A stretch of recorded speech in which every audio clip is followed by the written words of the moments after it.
Bonjour à tous et bienvenue sur le territoire du projet R2D2. Alors aujourd'hui nous vous proposons de revenir sur les grands axes qui structurent le projet.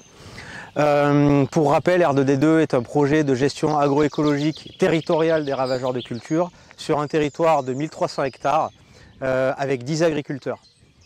Donc le premier axe de travail concerne les régulations biologiques. Un des grands objectifs du projet, c'est d'essayer de relancer la dynamique des régulations biologiques à l'échelle du territoire en mobilisant un certain nombre de leviers qu'on va aborder par la suite. Deuxième grand axe de travail, c'est ce qu'on appelle les manipulations comportementales des ravageurs de culture. On essaye de manipuler leur comportement pour faire en sorte qu'ils se détournent des parcelles d'intérêt. Et troisième grand axe de travail, finalement, c'est d'améliorer ce qu'on appelle la robustesse des cultures. C'est d'essayer de faire en sorte que les cultures soient plus résilientes et qu'elles soient moins impactées par les attaques d'insectes phytophages. Donc lorsqu'on veut bénéficier en fait, de l'action des insectes auxiliaires dans les parcelles agricoles, on peut se demander en fait, mais quelle place ont ces insectes dans l'environnement de production.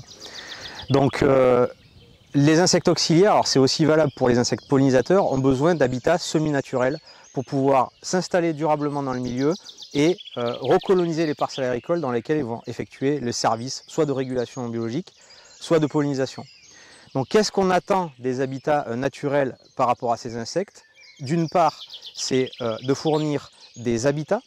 Les insectes vont utiliser ces espaces pour se reproduire, pour hiverner ou pour passer une partie de la saison, ou même lors des interventions culturales, ils vont avoir besoin de se protéger dans ces milieux-là.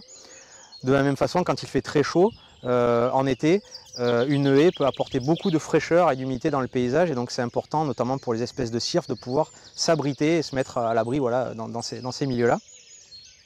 Deuxième fonction en fait, qu'on peut attendre de ces espaces semi-naturels, c'est la fourniture de ressources.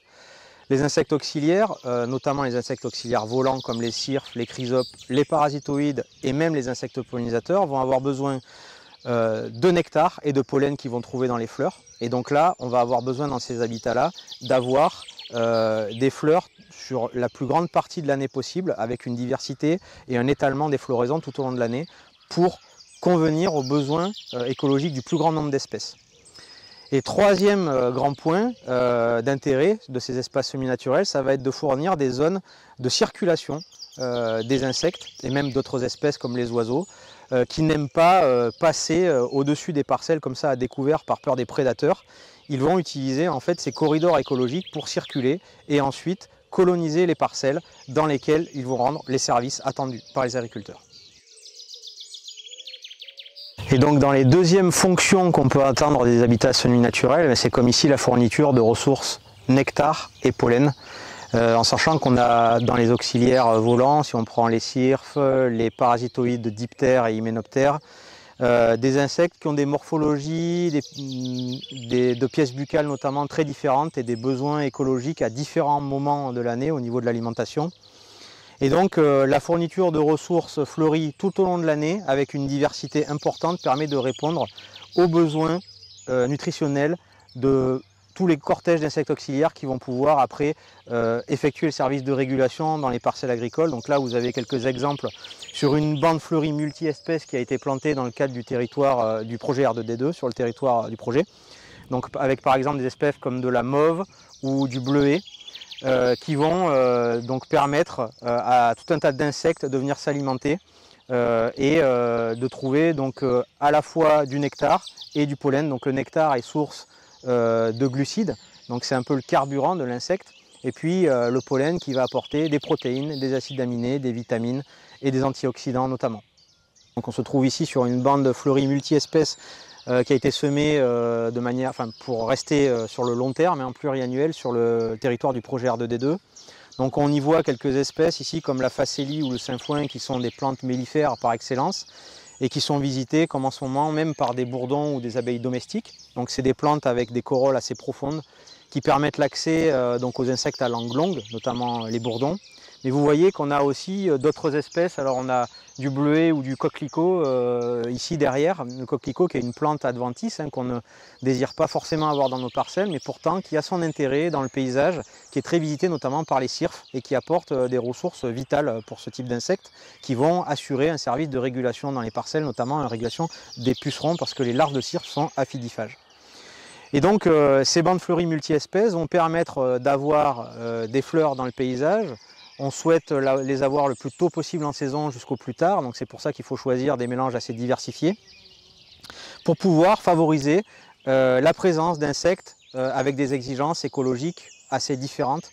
Il y a parmi les insectes auxiliaires donc des insectes qui ont des langues, des pièces buccales assez courtes comme les cirfes ou les hyménoptères parasitoïdes qui vont avoir besoin de plantes à corolle assez ouvertes.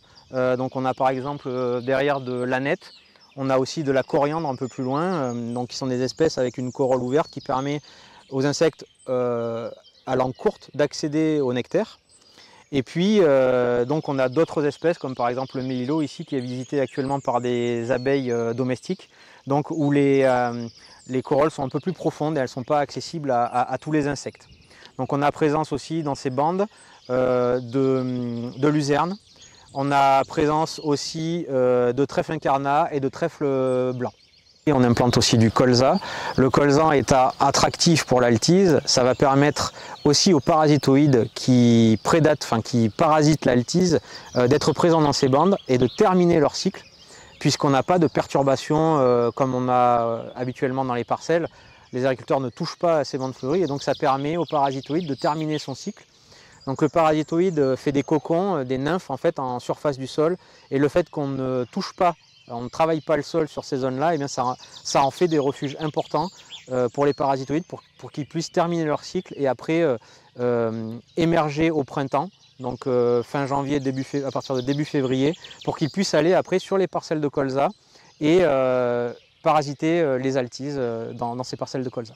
Donc la dernière fonction écologique qu'on peut attendre de ce type d'habitat, c'est en fait de créer des trames, de permettre la connectivité avec les éléments fixes du paysage. On voit par exemple que cette bande permet de connecter cet espace ici ouvert avec un espace plus boisé en bas, qui est un espace semi-naturel.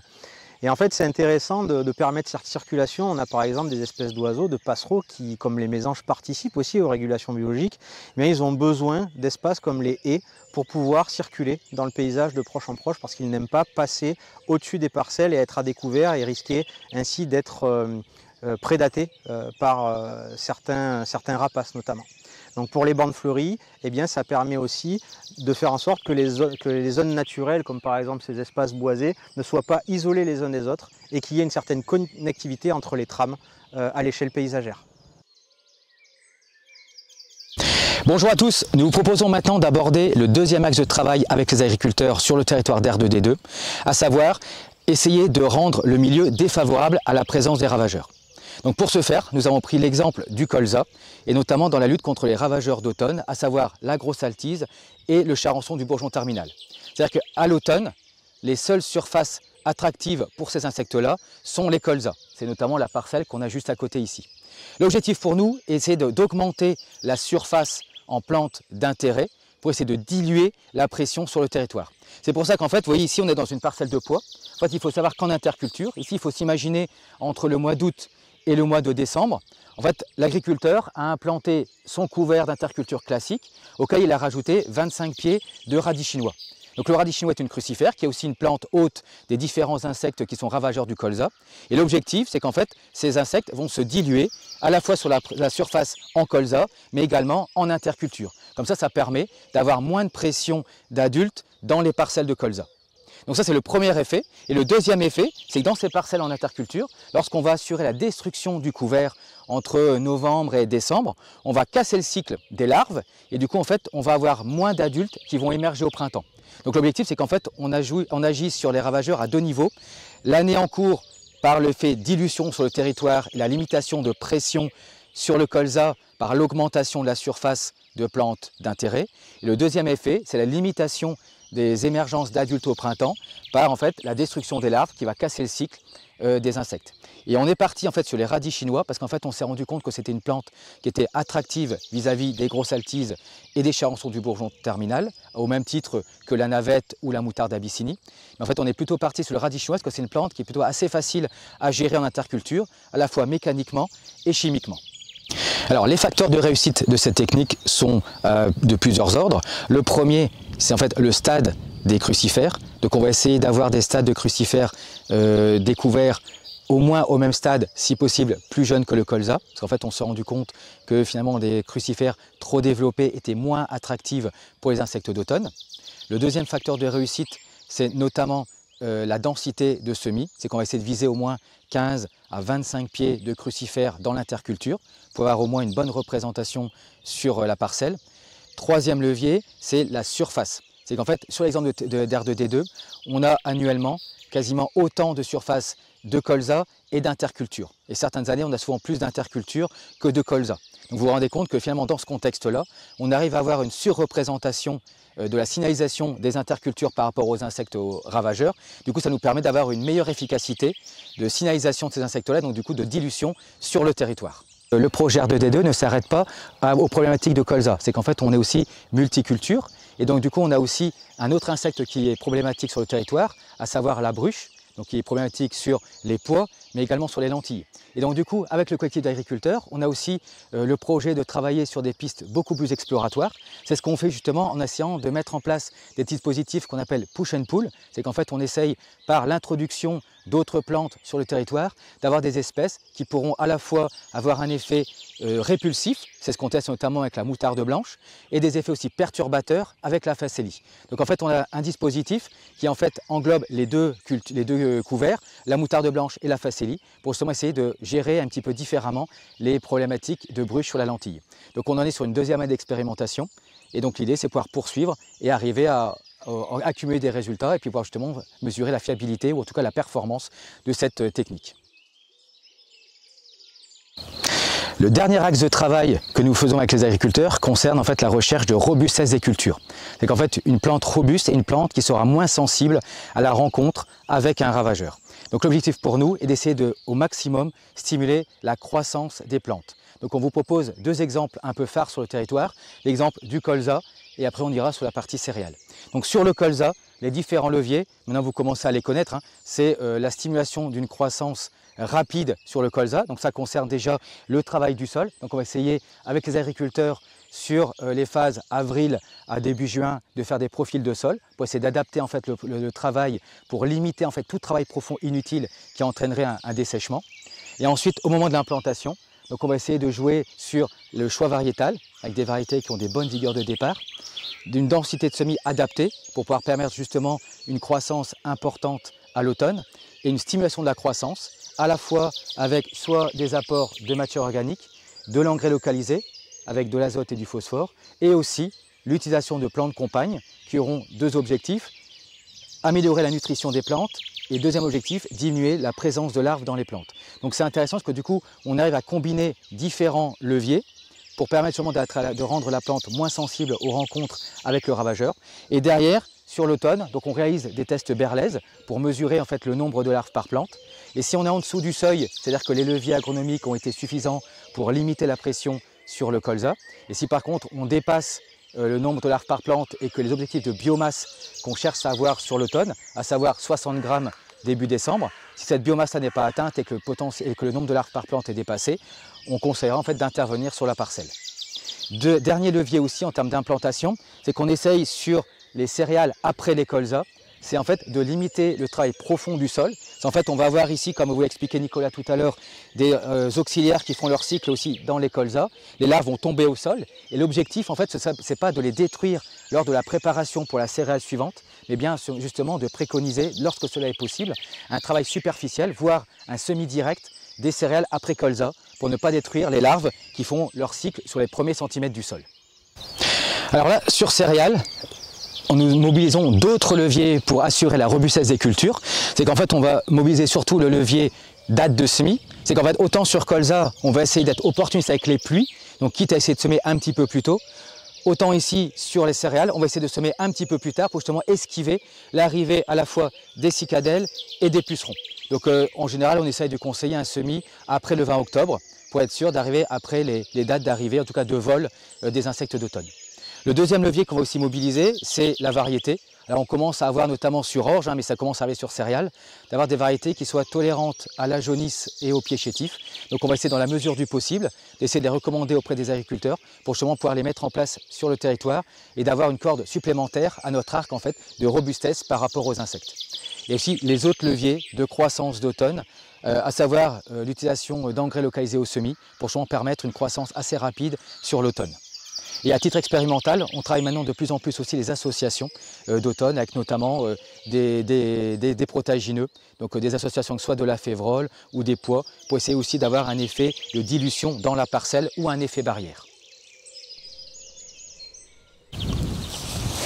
Pour terminer, ce qui est intéressant de noter, c'est que le projet R2D2 est innovant à plusieurs titres.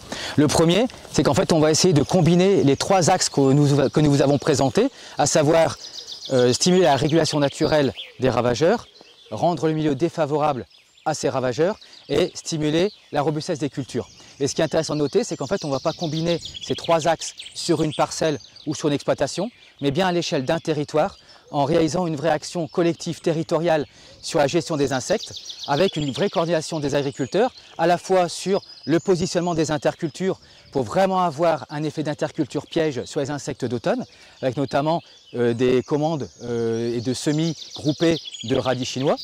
On va aussi avoir un choix concerté sur les variétés, à la fois de colza et de céréales, avec les critères qui nous intéressent sur la gestion des insectes, notamment la moindre tolérance, moindre sensibilité aux insectes.